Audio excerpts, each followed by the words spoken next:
Agora, é interessante notar o seguinte, aqui nesse ponto, vocês olhando escárnios e açoites, algemas e prisões, o que é curioso notar é que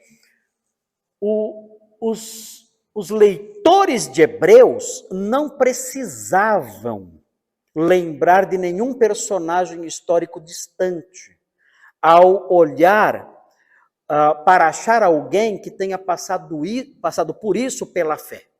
Porque se vocês lerem o capítulo 10, voltando um pouquinho, é lá, Ronaldo, capítulo 10, versículo 32, olha só o que aconteceu.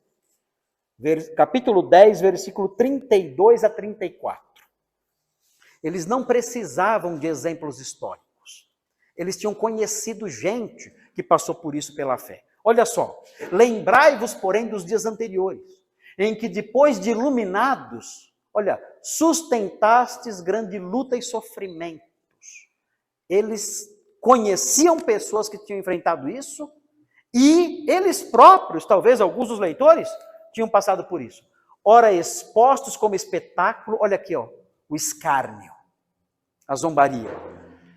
Tanto de opróbrio, olha aqui, ó, a zombaria, a vergonha, a humilhação, quanto de tribulações, ora tornando-vos coparticipantes com aqueles que desse modo foram tratados.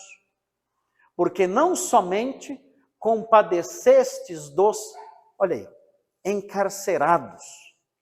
Eles conheciam pessoas que tinham passado por isso. Não era necessário buscar exemplos na história. Eles tinham do lado deles, no banco da igreja, gente que tinha passado por isso. Como também aceitasse com alegria o espólio dos vossos bens. Olha que é miséria. A pobreza, vai falar de pobreza e necessitados. Eles conheceram pessoas necessitadas por causa da fé. Do lado, ali no banco da igreja, ao lado deles tinha gente assim.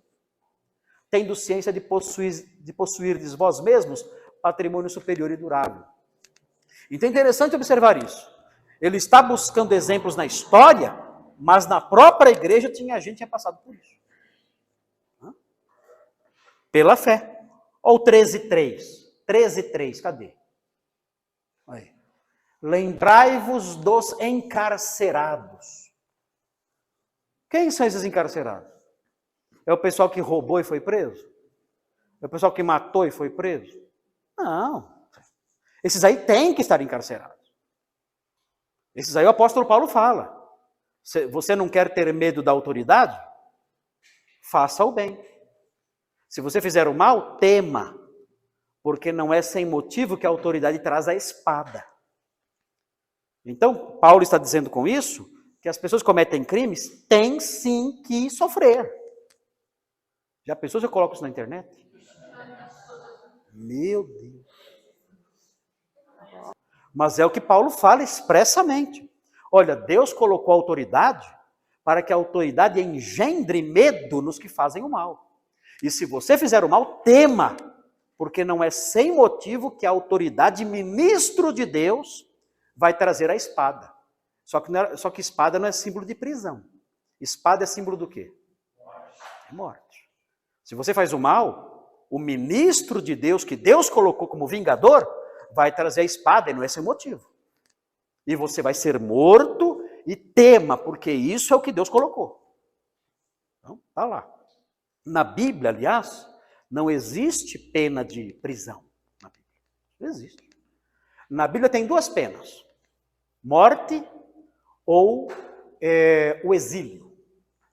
Duas. Morte ou exílio. Praticou o mal, a coisa é feia. Na Bíblia não tem prisão correcional. Prisão para corrigir.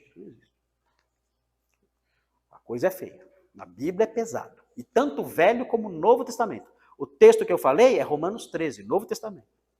Então, esses encarcerados aqui, que temos que lembrar, são os encarcerados por causa da fé.